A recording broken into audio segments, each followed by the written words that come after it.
Ceylon acquired its independence in 1948 and has been known since then as Sri Lanka.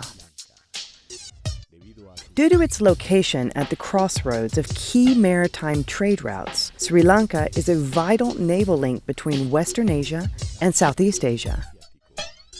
This has been a center of Buddhist culture and religion since antiquity, and today it's a multi-ethnic and religiously diverse country. Sri Lanka is famous for producing and exporting tea, coffee, rubber, and coconut. But beside these, there is a product that is unknown in some countries in Latin America called cardamom.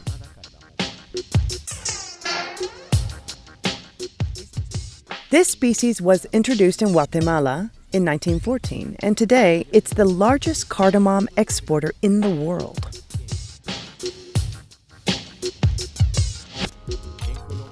It is also grown in Colombia, and to know a little bit more about it, we have to go to Valparaíso, a town located in the southwest of Antioquia, a province located in the heart of Colombia, where this species has been grown for approximately 12 years.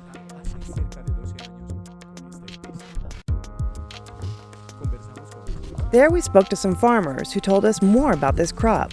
But before, let's get to know its origins and the challenges associated with working with this crop. We're in the town of Valparaíso, Antioquia. It's a small but friendly, amicable town. People here are of the highest quality. I've had this farm here for the last 25 years, and I didn't have any promising cash crops that could generate income, but I had soursop trees, plantains, and little things. It was practically a recreational farm.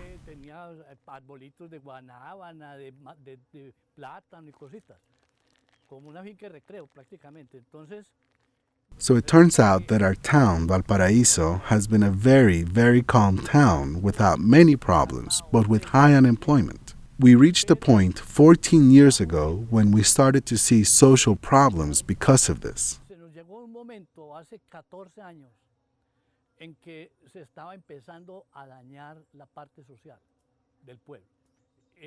Talking with friends from here who have farms in the area, we talked about these events and said, I'm going through the same thing.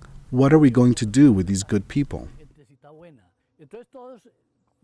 So all of us, a group of 5 friends who have good farms here, we resolved to have a coffee in the town square and think, how are we going to improve this? Because we were facing social problems, and that is a calamity. While doing this, we were there at 10 o'clock in the morning. Some gentlemen from the town of Jericho showed up looking for people who wanted to plant cardamom. It was completely new to us. We didn't even know what the word cardamom meant.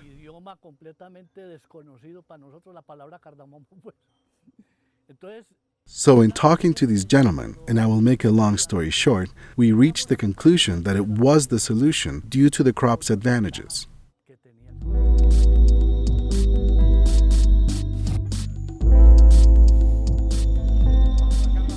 Cardamom was a mysterious plant in this area. Everyone said, what is that plant? Is it a wild plantain? Is it a heliconia?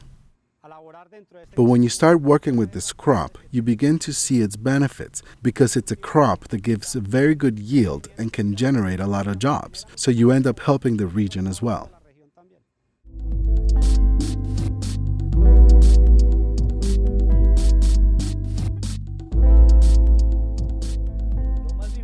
The hardest part of starting out with cardamom was changing the mentality of the farm workers used to growing coffee, because this is coffee country. In any case, we changed minds. We still haven't been able to generate the kind of trust and enthusiasm that all should put into this kind of crop. This has been very hard work, since it's hard for people to believe in a new plant, a plant that nobody knows. You ask people, do you know what cardamom is? And they say, I've heard that it's a fruit that supposedly fights bad breath, but that's as far as they go. That is true. It's very good for your breath. In any case, that's been the main obstacle, because convincing farmers to get into this is very hard, and there is also the financial part. Why? Because no government entities, nor anyone in the governor's office or the culture ministry, nor people involved in farming knew about cardamom. They don't know it, still don't know it. They don't know what the story is. So it's been very difficult to reach these conclusions. The hardest thing about starting with cardamom wasn't just the cultivation, but selling it as well. Since this is a product purely for export, establishing contacts abroad in order to export took time.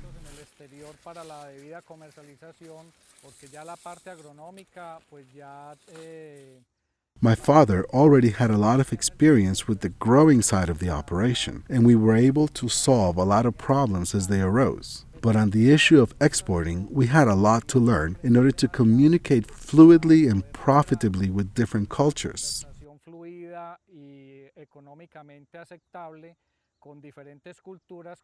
Such as Arab Muslims, people from India, people from Pakistan. So the hardest part was learning to speak in other languages so we could understand each other commercially.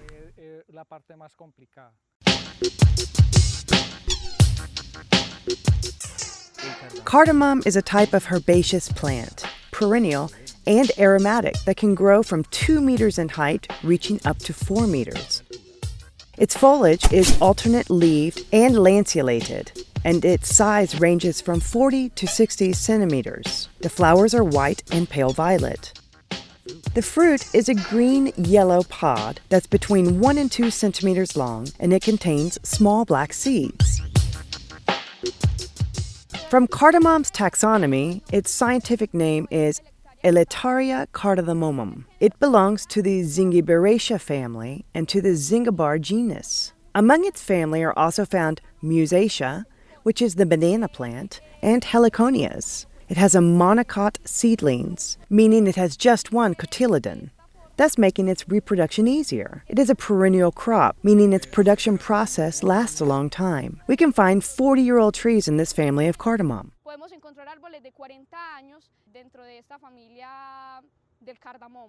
This is a herbaceous bush.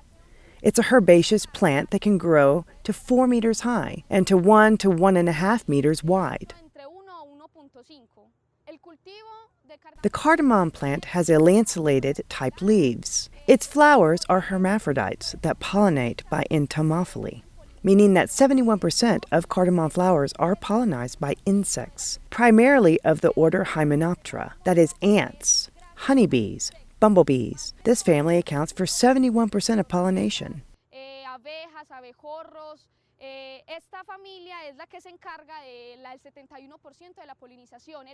The other 26% is due to rain or wind, and the remainder of the pollination process occurs through natural autogamy, meaning that since the plant's flowers are hermaphrodites, they self-pollinate.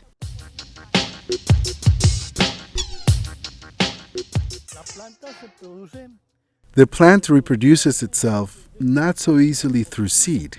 It reproduces sexually, and it takes a long time for the plant to reach these sizes. This is what you see here. It's done that way, as a trial. Evidently, it yields good results, but takes a long time. Otherwise, the way to grow this crop is by using a rhizome like this. When seedlings grow 3 to 4 leaves in the seedbed, they are transplanted to the nursery, where they must be protected in the shade. The design of the nursery is tailored to the specific needs of the grower. However, the use of plastic bags as pots is common in order to facilitate handling and to guarantee good anchoring in the planting field. Between 20 and 30 days before transplanting to the field, the shade in the nursery must be removed to help the plants acclimate. By this time, the plant should be between 60 and 80 centimeters tall.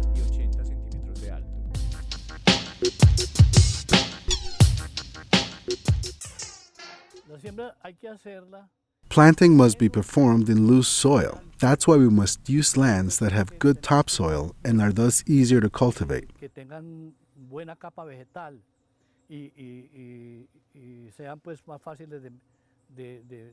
As I was saying, we generally propagate cardamom through rhizome. By propagating through rhizome, we have to take a keen interest in the crop, doing the labors necessary for the plant to thrive, and avoiding uncomfortable situations in the soil.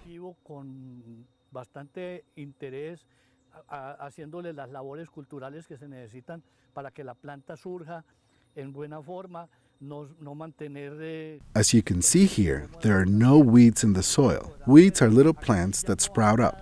Why? Because cardamom creates its own shade, and with that shade, it eliminates weeds.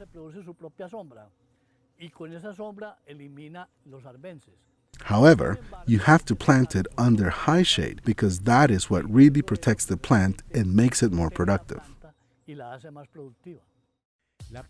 The cardamom plant prospers under man-made or natural forest shade, consisting a simultaneous agroforestry system. In Colombia, the plant develops well in altitudes between 600 and 1,500 meters above sea level, and average annual temperatures between 18 degrees and 35 degrees Celsius. The plant's light and ventilation requirements vary according to its development phase. Therefore, shade must be regulated in a timely fashion in order to foster the right microclimate.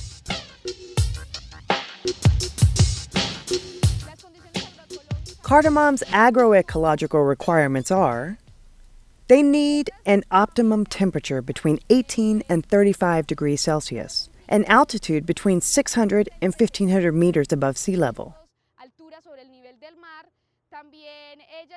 They also need 75% relative humidity. They need a slope between 5% and 20%. They need sandy loam soil. What is sandy loam soil? It has more sand than silt and clay. This is the optimum soil for the crop. The crop also needs shade to cover between 70 and 80%. The shade should be high. The canopy must not be too dense. And it should ideally be a legume, since they perform nitrogen fixation, where they pick up the nitrogen in the atmosphere and process it into the soil to feed the plant. And cardamom is one of the crops that most needs nitrogen.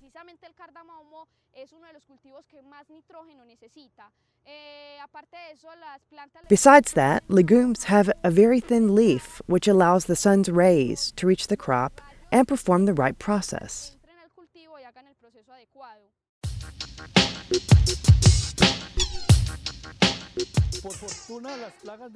Fortunately, very few pests attack cardamom.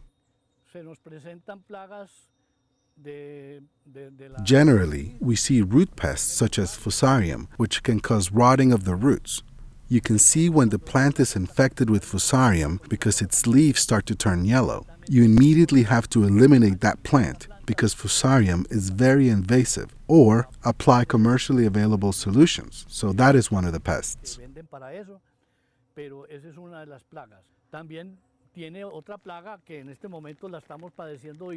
It also has another pest that we are experiencing now that is very serious, which is thrips.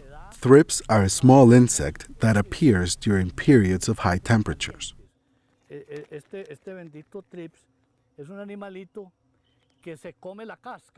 These cursed thrips eat the shell.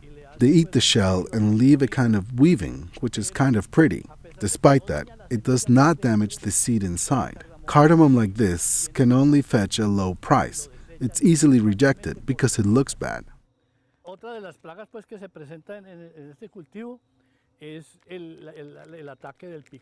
Another pest you see in this crop is the palm weevil, which is an insect that starts to attack from the base of the plant where it starts to eat, making a tunnel and thus hurting the plant. But that is a bug that, for us, is the least dangerous because it can be attacked easily. They're easy to spot and we kill them easily. They're easy to control. Now let's learn about the upkeep required for this crop so that it stays in good shape.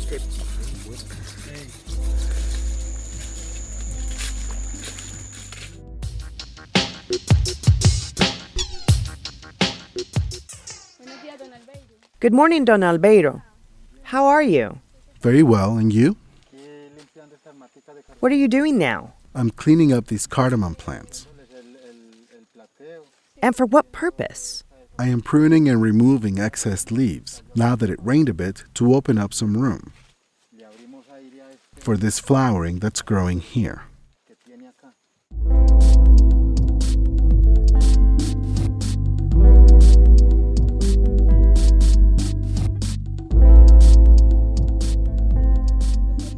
What Don Albeiro did to this plant was phytosanitary pruning.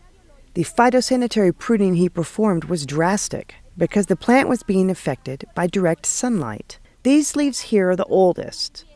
The leaves start from the old here to the younger leaves at the top of the plant. And in the oldest parts, you have to do phytosanitary pruning. This control has to be very strict. It's a very strict control because my plant can be otherwise affected.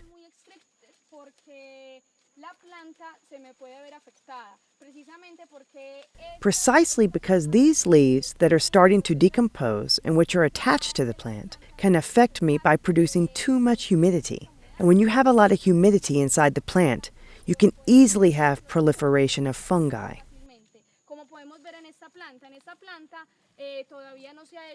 As we can see in this plant the pruning hasn't been done yet, and the leaves that are decomposing on the plant are preventing sunlight from reaching the leaves that are really going to produce food for the fruit. So I have to shape the plant and allow these green leaves to get sunlight so that the chlorophyll can act. And when the chlorophyll acts, it will carry food to my product.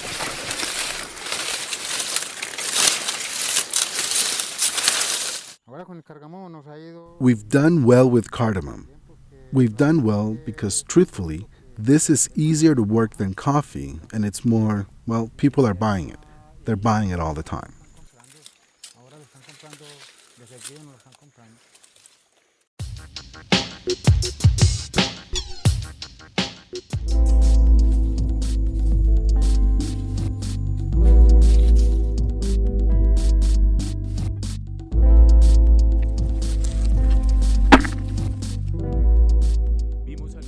We have seen some of the care needed for the cardamom crop, how to control disease, and how to keep it in optimum conditions. Now, let's look at the final process before commercialization.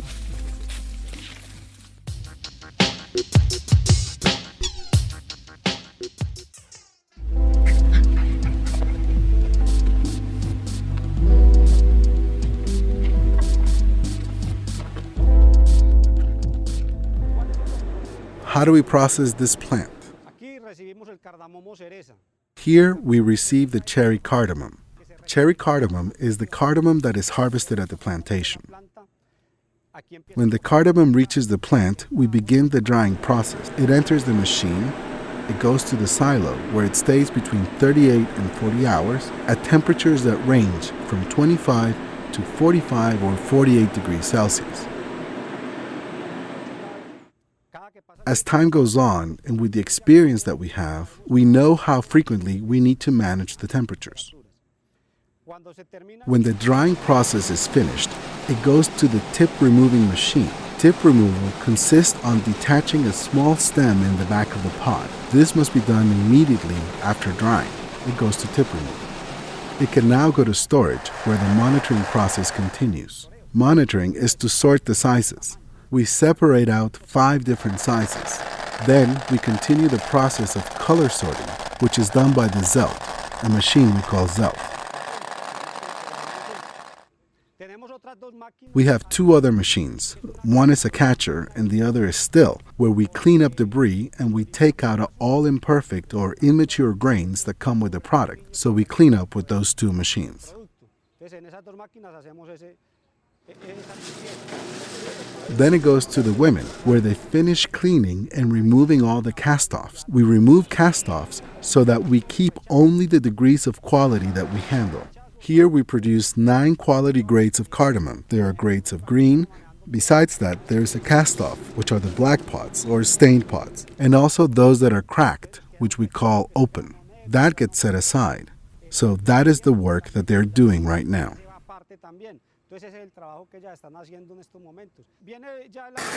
After classification comes warehousing.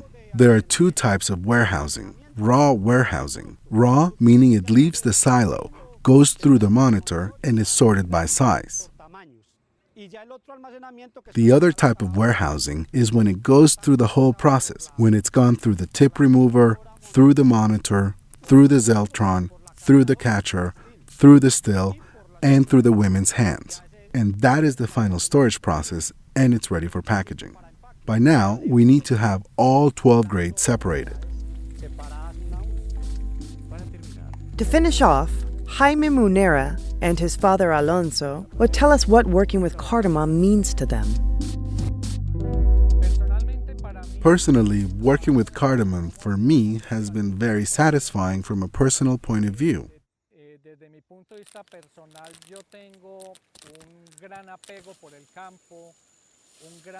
I have a great love for the countryside, a deep affection, a great enthusiasm for country folk to get ahead. So from that point of view, I'm committed to it.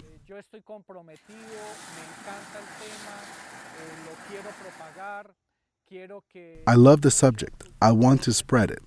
I want many growers to get into the field because if we join together and join our efforts, we can be part of the solution for the environment, for the planet we want to leave our grandchildren. I'm an accountant, and for me, working with cardamom solved a very important problem, mental tranquility, because being here in this environment is definitely an incredible therapy.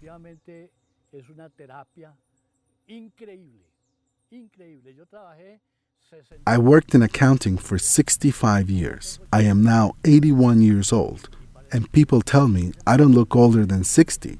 That is because this that I've been doing for 15 years has given me an inner peace and a way to relax.